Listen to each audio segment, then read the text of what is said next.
Welcome to The Great Humbling. I'm Dougal Tyne, co-founder of the Dog Mountain Project and a school called Home. In the spring of 2020, I began recording these conversations with the poet and recovering sustainability consultant Ed Gillespie. We call them The Great Humbling because this feels like a time of being humbled, brought down to earth and, if we're lucky, back into connection with land and soil and with each other. Thank you for listening. All right, Ed, it's my first Monday morning back at my desk of 2024. What better way to start the year than to be back again for the second half of this series of The Great Humbling with you. How are you? Happy New Year, my friend. Happy New Year to you too. Well, I'm in fine fettle, actually. I'm sat at my desk looking out of the window downstream of the Chet. There's an angler sat in the crisp January sunshine with his rod and a seagull looking on with interest, which is not dissimilar to a vignette I saw last week when I was walking along the river. And there was just this wonderful scene of fishermen wrapped up in what was quite a cold day. And about literally 4 or 5 yards from him along the bank was a heron just stood there. Like right next to him going, I'm going to get the fish before you. But just this wonderful sort of camaraderie of the two fishermen, one avian and one human, stood next to each other in the cold. Nice. Yeah. Well, I'm talking of the cold. I'm looking out of the window and the snow is gently falling, and it feels like it has been doing for about 2 months. I mean, it hasn't actually, but we've had snow on the ground since early November. I was talking to somebody yesterday who lives just outside of our little town, and he said, "Oh yeah, we live down by Jedvik on the lake, and our son, he likes driving his car out on the ice in the winter. But this year the snow came so early that there's not that much ice under it, because if it's frozen just a little and then the snow comes, then it's kind of insulated and it doesn't freeze deep. So no cars on the ice this winter, Ed." That is, do you know what? I can remember a UK winter from my childhood where there were cars on the Broads. Wow. So that's probably way back in the 70s. But also you telling that anecdote reminds me of when I was in Siberia on Lake Baikal on my, flight-free circumnavigation, where, obviously they drive all over the ice during the winter because it gets so thick. But then there is this weird transition period in spring where the ice starts to break up and it's too volatile to drive on it. But you also can't get a boat through it because it's still too thick and in huge chunks. So I went to Olcon Island, which is an island in the lake. Very weird sort of shamanic place. It's quite beautiful. But you had to ride a hovercraft to get out there, this sort of padushka, which allowed you to navigate this sort of surface of broken ice. But what they say there as well is also when the ice is breaking up, vehicles often disappear and you don't know where they've gone because what happens is the ice sort of just pivots. So they'll be driving across a big sheet of ice, which will then tip. And the vehicle will go plunging into the ice, and then the ice basically just slips back into position. So you don't know where people have gone. Yes, I didn't mean to start us off on a sinister note. Maybe this is setting the tone for the year, Ed. Maybe it's going to be that kind of year, going through the ice and not knowing where you've gone. But do you feel like this is your first like really proper Swedish winter then? I said to one of our neighbours, I said, this is the kind of winter that I imagined when I was moving to Scandinavia.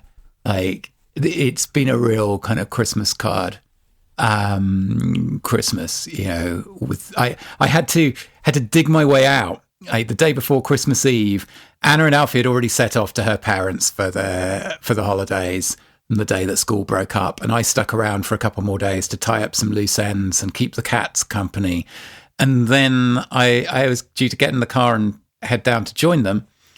Took me all morning to dig out the drive before I could set off. So I now know Like snowed in is no longer a metaphor for me. It's a lived experience. So yeah, that's been my winter so far. It's interesting, isn't it? Because it's been very weird here. I mean, it's cool now, probably more authentic January weather. But I mean, I have blossom on the trees in my garden, and I actually spotted apple blossom on the apple tree on my allotment in December. But there's been a few things sort of coming into bud already, which is probably a false hope, because we're almost certainly bound to get some extreme cold weather in between, aren't we? But it's that sort of polar vortex oscillation thing that's going on, where you can have really mild weather in one place and it cold enough to freeze your contact lenses onto your eyeballs somewhere else. Yeah, I was just reading an advanced copy of Leah Rampy's book, Earth and Soul, which is a great sort of collection of both stories of and tools for the processes by which we allow ourselves to be changed in order to come alive to what's called for by the times around and ahead of us. But there's a bit early on where she's just like, there's all these terms that we didn't know 10 years ago that have come into our vocabulary, whether it's like polar vortex or atmospheric river or derecho, I think is one of these ones that she's talking about from where she is in North America. And yeah, they become items of conversation. We have new ways of talking about the weather because we have new weather. Yeah, pyrocumulonimbus. There you go. The one that always scares me. Which, if you don't know, is the one which is electrical storms that start their own fires. Yeah. Yeah, on that jolly note, Ed, what have you been reading? Well, actually, to bring some mischievous levity into the mix, I did actually, after enjoying and reveling so much in John Higgs's KLF book, I actually went and read Bill Drummond's little biography, 45, which is really interesting because obviously it's over 20 years old now. So the Bill Drummond we now know and love is in his mid-60s, but this was written when he was sort of at the post-peak of his provocations in the late 90s. And it's just really lovely. I found out also that Bill Drummond lived in Norwich for several years, which is obviously my hometown, which I had no idea about.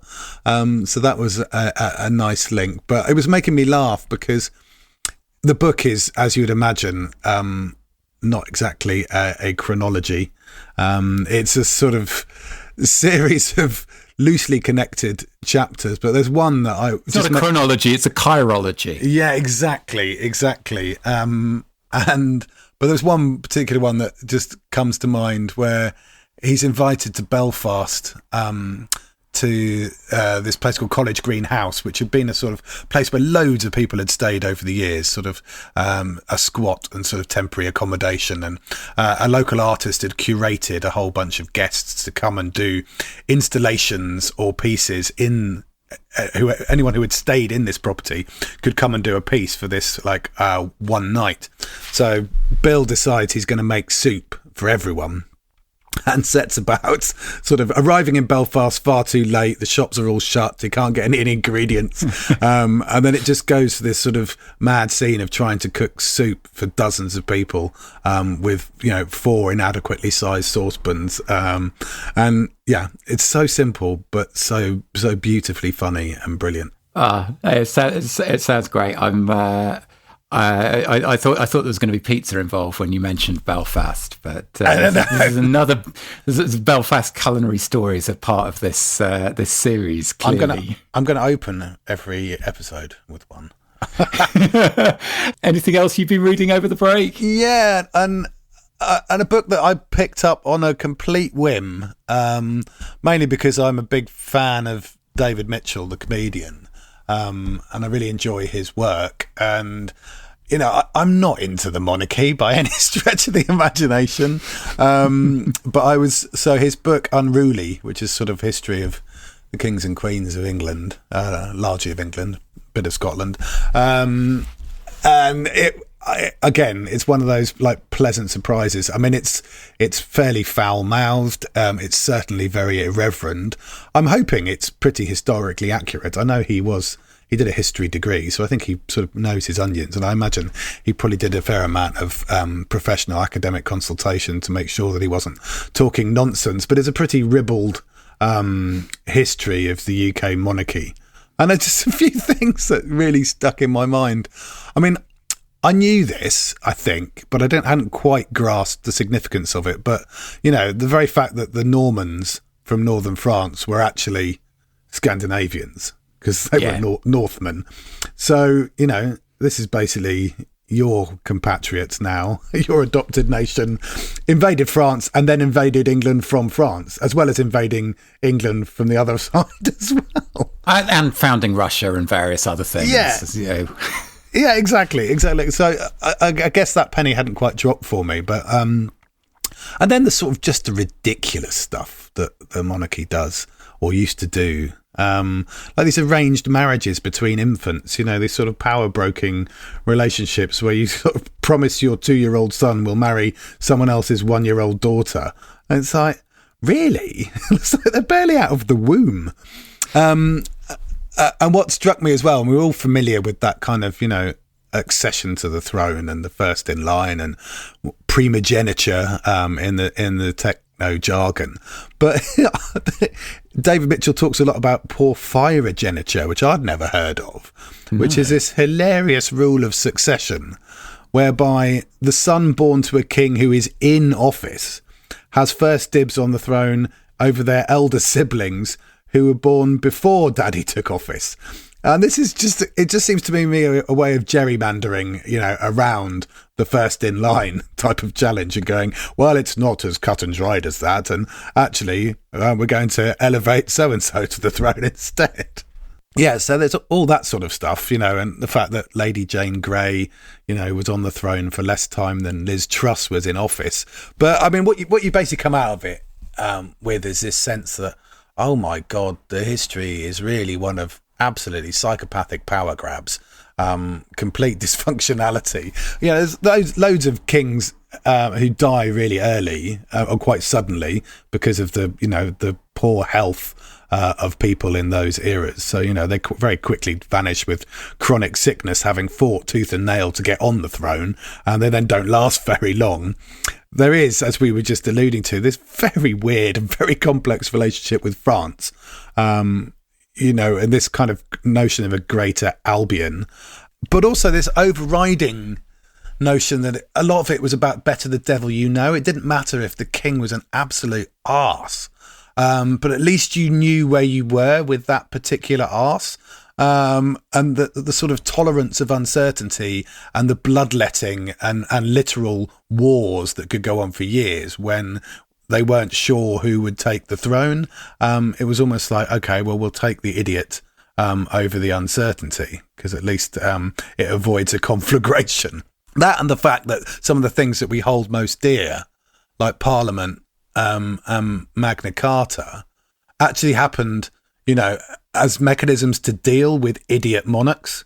You know, they're not done out of some kind of high aspiration. They were sort of done through desperation in order to control the vagaries of someone who's been put on the throne supposedly through divine right. And, you know, and unfortunately God chose a twat. So we're going to have to do something about that. So yeah, it made me laugh. I learnt a lot. And my God, I defy anyone who's a monarchist to read it and not question their own commitments. Monarchist listeners, please take Ed up on that. Listen, read or listen to David Mitchell's Unruly and get back to us and let us know your side of the argument. But it's funny because I realise I've been in a kind of season of of heavy reads because that's what I do when when the work lessens and it's that kind of wintering phase. And so I finally got round to David Wengrow and David Graeber's The Dawn of Everything. But I've also simultaneously with that, or in parallel with that or something, I've been listening to as an audiobook Hannah Arendt's The Origins of Totalitarianism, You really have gone for some light winter reads, haven't you? I know, but I think I probably thought The Origins of Totalitarianism would be like more. I'm not sure. I'm not sure I was expecting it to be as compelling and fascinating a kind of broad historical narrative as it actually is, for all that, it's coming out of this incredibly dark moment in European history and a reckoning with it and so on. But, because she's going back into the sort of the institutions of nation states and the making of nation states on the journey into modernity, and this sense of, modernity as this era, or even in its kind of high times of failing institutions. And so there are bits where I'm actually struggling to remember, because it overlaps between things that Arendt was writing about in the 40s and things that much more recently Graeber and Wengrow are writing about, but it comes into this same territory. I mean, I think it is Graeber and Wengrow who sort of talk about precisely what you were just saying, that these things that we now hold up as the kind of early achievements of our democratic systems, like the word democracy was nowhere near. I mean, the word democracy was a dirty word until really the 19th, certainly late 18th century anywhere in Europe. So Parliament and Magna Carta and so on were part of something else that no one would have thought of using that language for. And I mean, what Graeber and Wengrow bring to the table partly is the insistence on the role of the voices from elsewhere in the colonial encounters that were going on, of the indigenous voices in actually seeding some of the ideas of what then gets naturalized and turned into a kind of purely white Western lineage of democracy going back to ancient Greece. But the other bit is that they're also talking about kings and kingship. I mean, Graeber also did a book with Marshall Sahlins on kingship, which I haven't read, but just the stories about the very early finds, the archaeological finds from the last ice age, of these kind of strange little glimmerings of something that looks like a royal burial, and yet you notice that often these are people who clearly had major physical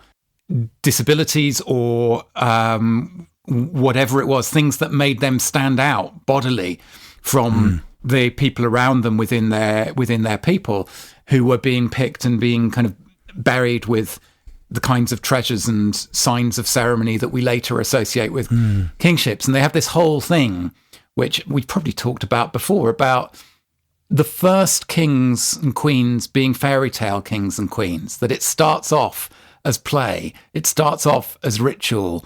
There are these clues, these kind of tantalizing signs that what we're looking at is extended periods, thousands of years in which cultures were oscillating backwards and forwards between different forms of social organization, so that there retained a fluidity and a playfulness to it. And but basically the kind of core argument of the dawn of everything is that the place where we usually start the story of the origins of civilization from might be better understood as the place where we got stuck. But as you were talking about, about the David Mitchell book, I was thinking as well about, the strangeness of the king on the chessboard. Like, the king's the most important piece, but can only move one square in any direction. It's actually also quite limited. Not very powerful and influential. Well, it's the sort of the fragility, the vulnerability of the formal power or something. I don't know. And then, I mean, even we definitely talked about this once before, but Rowan Williams saying, sort of musing once upon a time before he was Archbishop of Canterbury about maybe the place where things took a wrong turn in monarchies. Maybe it was when the kings started dressing up in military uniforms. Or maybe it was when they got rid of the sort of the Maundy Thursday service being the monarch literally washing the dirty feet of the poor, and replaced it with this euphemistic ceremony of giving away these bags of special coins instead. And the idea that there have been lingering strangenesses that were maybe antidotes to some of the kind of the most toxic forms that monarchy can take, that were eliminated on the journey. And even the idea of the divine right of kings is not this ancient, timeless thing. It was a kind of early modern invention, replacing the idea of the king as primus inter pares, the first among equals. And I mean, here in Sweden, they didn't even have a hereditary monarchy until the 16th century. Up to that point, it was an elected monarchy. Now it's elected by the nobles, but it's not quite that. I guess that's the point. When we read these stories of the, aside from all of the kind of surrealism and all of the kind of ugly Game of Thrones style bits of the histories, there's also this sense it's all weirder than we've often just assumed or grown up kind of imbibing when we start to get back into the history of this stuff. Absolutely. And I've now got an image of, the coronation, where wouldn't it have been more powerful if King Charles had, rather than just having, the sacred olive oil poured on his bonds behind the secretive screen, but he'd actually washed someone's feet by way of his dedication to his role. It's interesting, actually, because you mentioned that. It's just reminded me of Bill Drummond's Belfast Soup story, because one of the artists at that event, a Berlin performance artist called Kiki Twisselman, which is a great name, but she was washing the feet of all of the attendees at that particular party. There you go. And of course, up here in the Northlands, where the Northmen come from, we've also been thinking about monarchy, because on New Year's Eve, it was Queen Margrethe of Denmark announced that she was going to be abdicating. And as of this weekend, the peaceful handover of power has taken place to Frederik X, or Frederik Twitter, as we used to know him, the new king of Denmark. Oh, you've got a long lineage when you're the 10th, don't you? I mean, yes. It's like the French got into the 16th, didn't they? But that's just because they weren't very imaginative and just kept calling everyone Louis. No, what to say, that's an interesting transition, isn't it? I mean, that brings me on to something that I wanted to also highlight, is this sort of the role of the monarchy in perhaps what our more modern rituals might have to evolve to be. Because, the outgoing Queen of Denmark was a little bit of a climate skeptic. I mean, she was only a couple of years ago sort of questioning the role of humanity in anthropogenic global warming. I think the new King X, as I shall now call him, he is obviously taking a slightly different view. And there's actually, an interesting track record of various different hereditary monarchs taking these positions. I mean, we know, Charles, and we've joked about him being the Green King, and not just being a pint of bitter in the UK, and he's got a long sort of heritage of that. But Prince Albert of Monaco has been heavily involved in ocean conservation for a long time. I know that from my sort of marine biology hat and various different things I've done. And Spain's Queen Letizia, it was even talking about degrowth at the end of last year. So there's a bit of stuff that's interesting going on here. Now, obviously, it's very easy to unpick this or to criticise it, and perhaps with some justification, because it's a bit hypocritical. We know the monarchy here owns vast swathes of land. The Crown estates, could be used far more creatively and effectively. I'm sure Chris Smaje would love to get his hands on some of the Crown estate land for some small farm futures. And I guess the issue is then the coherence of what they're saying and what they're trying to model for people based on the lifestyles that they actually lead. Because we know the way that they always get gagged politically because of this tension between democratic parliaments and constitutional monarchies. And it's like saying, the king or queen is allowed to say so much, but not to go too far out of line. And I think that's the issue, isn't it? It's like they can't actually probably really speak their hearts and minds. I know Charles has basically had a lot of his speeches edited by Number 10, or they have to go through the Number 10 filter to make sure that they're not too critical of government policy or positioning. But interestingly, again, back to Sweden, because they're related, aren't they? The royal families, they're cousins, aren't they? Well, all royal families are related. That's a rule, isn't it? But Sweden's Crown Prince Victoria, has done a book, or she contributed a chapter to a book, didn't she, about sort of walking into beautiful places and using public transport and demonstrating that connection. And I think there's something in that, in terms of, you know, the sort of Scandinavian cycling monarchies, and I know the Dutch monarchy is into this, obviously, in a cycling nation, but, you know, making those really low carbon behaviours a bit more attractive or engaging. And I actually met the Swedish Crown Princess once. Did you? Yes, in Gothenburg many moons ago, where we were doing a biodiversity communications workshop. So this must be in the late noughties, I guess. But I sat next to her at lunch. You know, we basically, it was sort of canteen lunch in this Norden's Ark, which is a very interesting, not a zoo. What would you call them now? I guess it's kind of a zoo, but it's a unique place in the fact that they only have animals from that particular latitude of the world. So it's like Siberian tigers, and wolverines, and that kind of thing. But I sat next to her and chatted away as we'd queued for our canteen lunch. And also, Jane Goodall was also at this event. It was quite a sort of gathering, and we sat up late drinking whiskey one night, and Jane Goodall told us this absolutely wonderful story of visiting a friend in New York who she'd been chatting with over dinner, and her friend had this African grey parrot, which we all know, you know, has quite incredible linguistic abilities and obviously very, very smart bird species. But at the end of dinner, they were sort of sat having their coffee, probably another whiskey as a digestif, knowing Jane, and apropos of nothing, the parrot suddenly went, "Where's your monkey?" to the absolute sort of like, not horror, but like, you know, like bewilderment of everyone around the table going, well, that's incredible. So the parrot clearly knows who this woman is, and has been listening to a lot of the chimpanzee chat.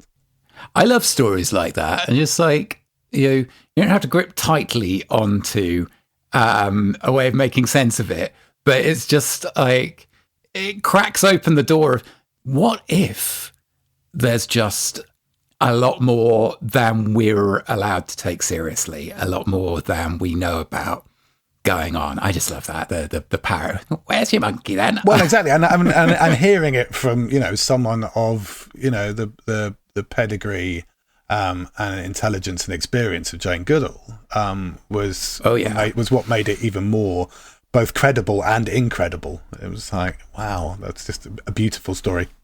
Yeah, we need a word that's neither credible nor incredible. It's like transcredible. But listen, it's interesting that you were talking about the kind of the Green Royals and song, because a piece that came my way last week via Caroline Ross, good friend of this podcast, is a piece by LeSoleil called "Green Elites versus Green Left Populism," and this might kind of like push the other way on this, because we've all, I mean, I remember coming across a hilariously painful example in some sort of Green Future magazine that I bought at a Swedish railway station a few years back, that had like some Swedish millionaire driving a Tesla the length of Europe was like one of the cover stories. And then there was like a photo of these sort of three grinning kind of Eurotrash elite royal offspring or whatever, promoting their climate fund that they had just launched. And it all just sort of slightly makes you want to vomit. And when I feel like that, it's a piece like LeSoleil's piece that kind of pulls the other way, because he's like, okay, right, you want to take climate change seriously, so let's get rid of private jets. Are you down with that? And he's talking about this in this context of, you know, barring unforeseen political upheavals, he writes, green policies in the immediate future will largely be imposed on the population by powerful elites which view ordinary people with hostility and contempt and are deeply invested in maintaining their own privilege and dominance. And this really easily fuels the kind of right-wing populism, which we've seen loads of in recent years. And his argument is that you have to, on the one hand, yes, you call out the hypocrisy of the fact that the right-wing populism tends to just be another group of billionaires calling out the first group of billionaires and mobilizing people in the, like, one group saying we're on the side of the people.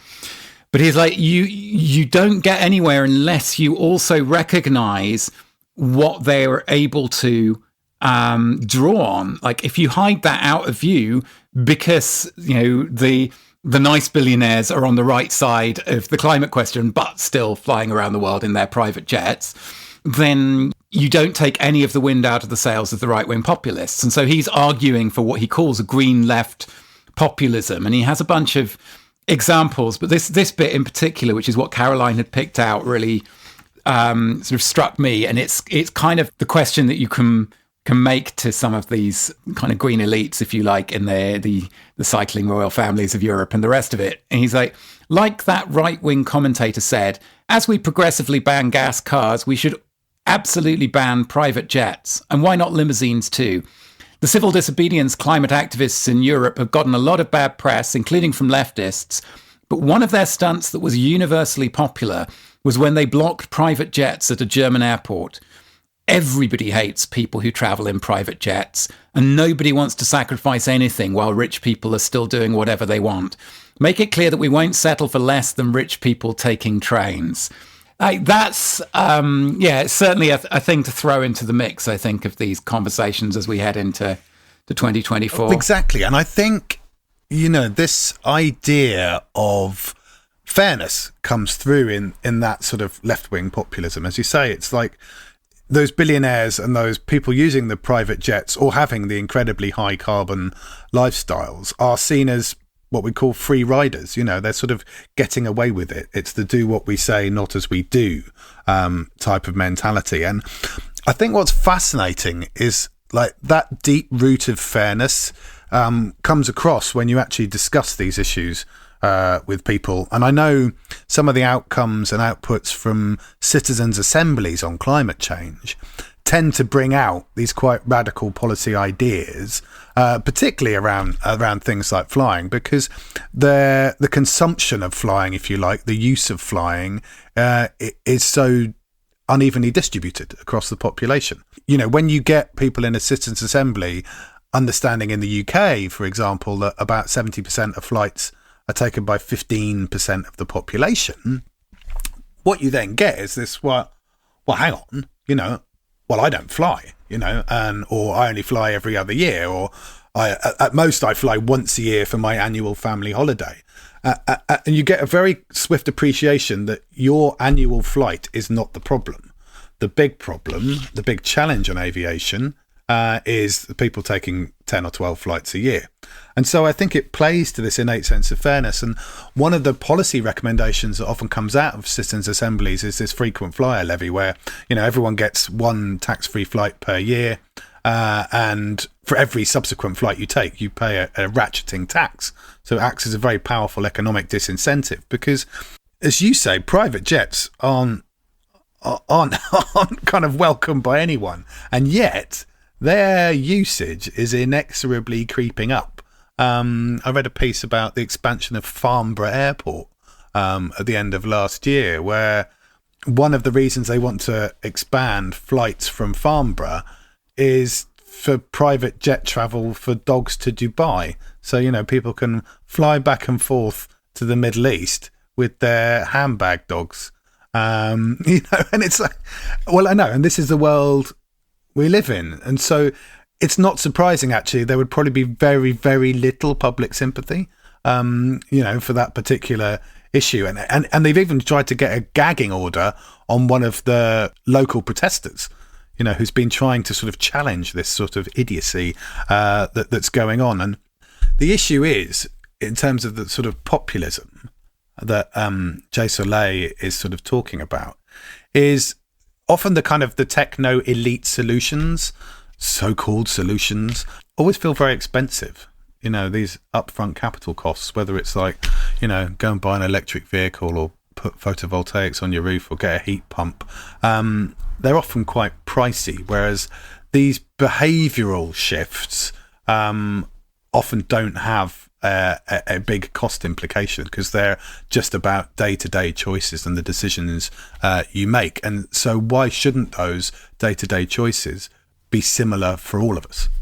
So it's interesting you mentioned Citizens Assembly, because what was coming back into my mind is I got like a voice message from Jamie Kelsey Fry, who you probably crossed paths with, who's been really involved in citizens assemblies and figuring out how you can do this on a global scale. And I love Jamie. He's great. And he sent me this message. He listened to our live episode that we did in Norwich last year, and it's like, Dougal, it's great, but how many people is this actually talking to?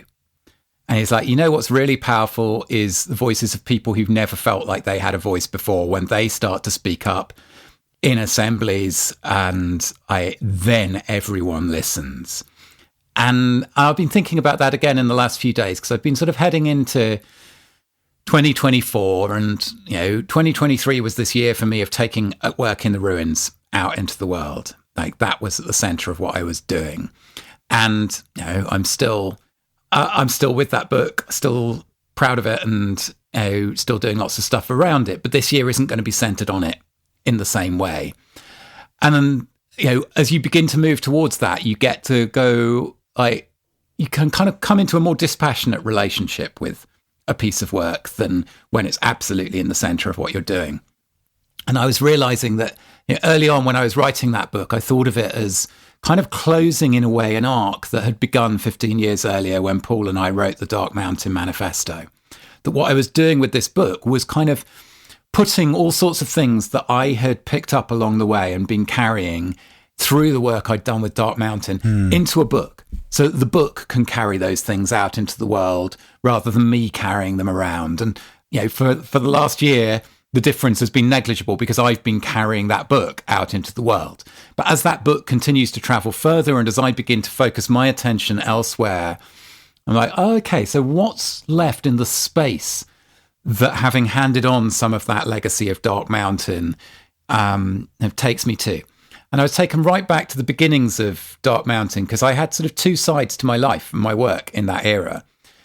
And one side of it was Dark Mountain. And I remember saying to people back then, like, this isn't meant to be for everybody. It's not. This is for you if you need it. And it's not got an elevator pitch. It's not got there isn't a pop version of it. It's a place you come to when the story you've been inhabiting no longer works, when it no longer makes sense. And we gather around this, around the fire, and puzzle this through together. And there was, at the same time, those were the years as well when I founded Space Makers, and I was doing these projects, first at Brixton Village in the indoor market, which was kind of a complex project because we were working for this big private company that owned the market there, and there were lots of issues one way and another with that, but it got a huge amount of attention. And it was, in lots of people's terms, it was a very successful project. And then we got to go on and create the West Norwood Feast, the community-owned and run street market a couple of miles down the road, further into South London, which is the project I'm most proud of from that era. But the point was that those projects, they were for everyone in a different way. And that was a big part of my life in that era. And it came out of something that I had learnt working with Charlie Davies, who we've talked about now and again on this podcast, who is a dear friend of mine, long-standing collaborator. He'd been the last features editor at The Face magazine, and he set up this email zine, Pick Me Up, that I was one of the editors for. It was a really fascinating gang of people. And he used to always be challenging the rest of us, going, don't be satisfied with making something cool and countercultural, something that only the insiders get. Try and make something that's good, something that your mum gets why it's good, the postman gets why it's good. And it was this kind of valorization of pop. And now when we're talking in this episode, we're talking about populism. And it's almost like, make populism good again, maybe is the provocation of this episode. I want to connect that to that pop thing. And what's really funny is that I've gone around for 20 years sharing that thing that Charlie taught me about the difference between cool and good. And that cool is this kind of toxic logic that is sort of stuck in trying to impress the people you wanted to impress when you were in high school. And I told Charlie how often I've shared that with people. And he laughed like I don't know what. And then when he finished laughing, he said, "You know where that came from?" I said, "No." And he said, "Jason Donovan."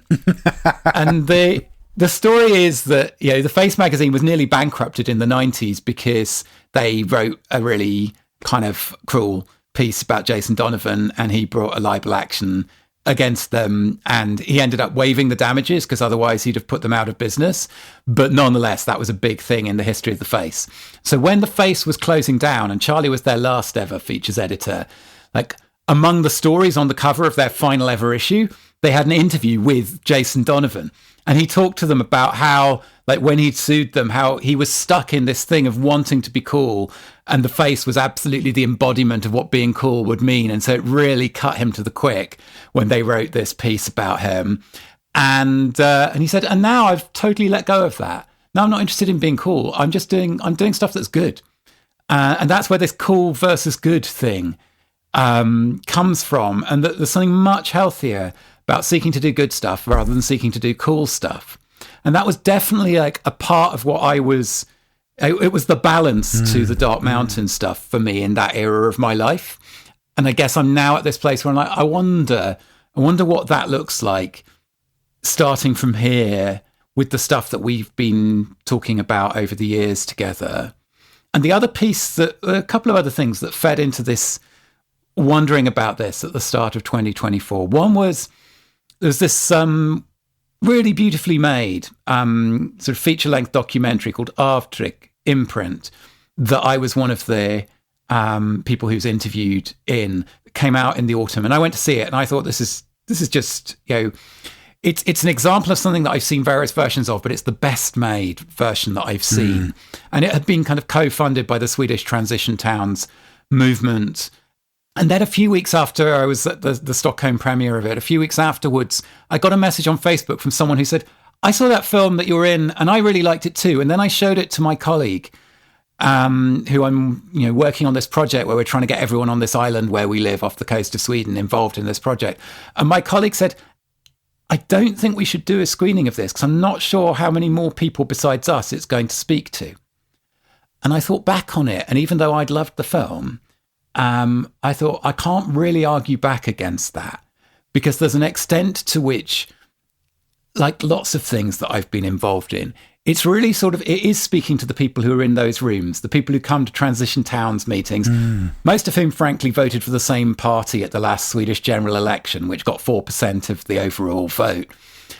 And so part of what I'm wondering about with this question about pop and populism is, what do the invitations look like? What do the spaces look like in which we have a far broader range of people in the room, taking the microphone, in the conversation, than the spaces that I often, like, if I'm honest, end up writing and speaking for? And it's not an either or. It's like both things can be needed. But I'm curious just now. And the last clue that I got, in that last episode before Christmas, when I was really exhausted, I mentioned to you about having gone to the committee meeting for the group that's running this music venue, this outdoor venue with the biggest outdoor stage in Sweden that has this extraordinary history to it, where like Simon and Garfunkel and Miriam Makeba and Status Quo and Dave D, Dozy, Mick and Titch, like all these international acts, when they came to Sweden, they'd play at the amusement park in Gothenburg, the amusement park in Stockholm, and then they'd play Östervåla, population 1,500, which is, it's just an extraordinary history, an extraordinary story. And I'm sat around the table with this gang of folks who live in this little town with us, and there's like the guy who ran a garage for 30 years or whatever, and there's the guy who drives a tour bus for bands but also drives the local kindergarten bus, and there's the woman who's a nurse who's got involved because she really wants to sort out the health and safety things at the venue, and there's a carpenter, and there's a guy who's a manager at our local supermarket here. Now this, I'm much more excited about being in a room with this mix of people. I don't even necessarily want to know who everyone voted for in the last general election. I don't really care about it because these people are my neighbours. We're here because we're trying to do something that brings life in the place where we live. And for a moment, I got like, oh, maybe there's a whole story about, because they said to us, look, next year, 2025 is the 90th anniversary oh, can you try and like work some magic and get some big international act to come and play here? And I got sort of really excited about this. And I was like, maybe this is the embodiment of this kind of pop thing that I'm on the trail of. And I went to Charlie Davies and I said that, and he said, yeah, kind of feels a bit 80s though, like getting a big international act to come and play in your hometown. So now I'm just sitting there wondering like what the thing that is true to now and also true to the request that's coming to us as incomers into this town from the folks who are running this, whether there's something there. I don't even know what it is, but that's one of the things that I'm sat with. And that's interesting. So what would that populist, if you took the definition of populism, which is, the approach that strives to appeal to ordinary people who feel their concerns are disregarded by established elites, then it'd be interesting. What would be their aspiration or desire, or what would appeal to the people of Osterweiler? Yeah, and what would have the same energy in it that in the 60s and 70s bringing these massive international acts here had? I don't know the answer to that, but that's just one of the questions that I find myself carrying at the beginning of this year, I guess. Yeah. I've very much found myself embracing uncertainty. Our good friend Sam Conniff has been doing some masterful work on this over the last couple of years, but I don't feel like I have a clear thread which I want to pull on directly. And if you were sort of to compel me to respond in some way, I would say I'm still exploring what that populist project might be, and I'm thinking of Incredible Edible that we touched on last time, yes. Along with the mischievousness of Bill Drummond, and what would those two things look like as they came together in a populist way, which would speak to people's hearts in a common sense way, which I think often, even if populism's notion of common sense is often twisted, and certainly I think we can all think of examples, whether populism is based on a perceived common sense, which isn't sort of stacked up in reality. But, it's a very double-edged sword. You look at what's happening with European farmers at the moment, where there's a sort of resurgent populism in a backlash against a lot of very sensible environmental measures. But because the common sense thread is like, well, we produce the food that everyone eats, and everyone's disconnected from that, and we're serving that fairly basic and fundamental need for everyone, then it's very easy to have a twisted populism. But our challenge, if you like, is to get to that simplicity and accessibility and appeal beyond complexity, on the right side of complexity. Yeah, it's recognizing the elements of truth within the populist arguments of the kind that we're seeing. And I mean, I found myself going back to something that Chris Smaje wrote back in November 2016, straight after Trump was elected. And he was like, well, I've been talking about populism for years, and suddenly everyone's talking about it. And what he was writing was sort of, and this is what he'd been articulating for years at that point, is this idea of a left agrarian populism. And he's like, yeah, absolutely. The danger is the exclusive definition of the people.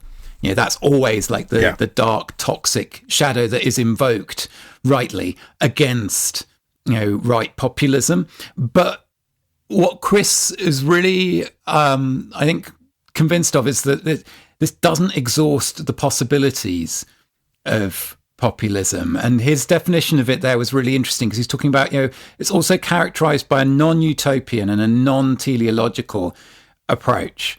And he actually picked up on something that I had been quoting around then from this anonymous anarchist text that I'd found from, it must have been quoted in The Mushroom at the End of the World by Anna Tsing, actually.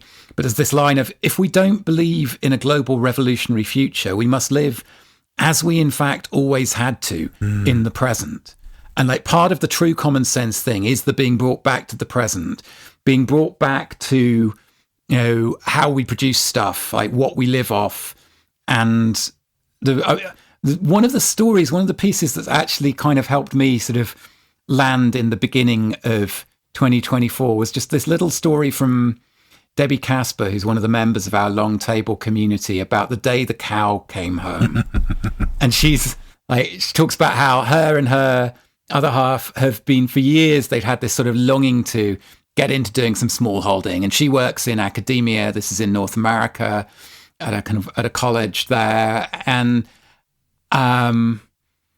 she said she had this moment a couple of years ago of realizing that she'd been resisting at all costs the idea that actually this thing might need to be done in collaboration with her employer, that it might be taking over some disused land on the edge of the college grounds that was the way to make real.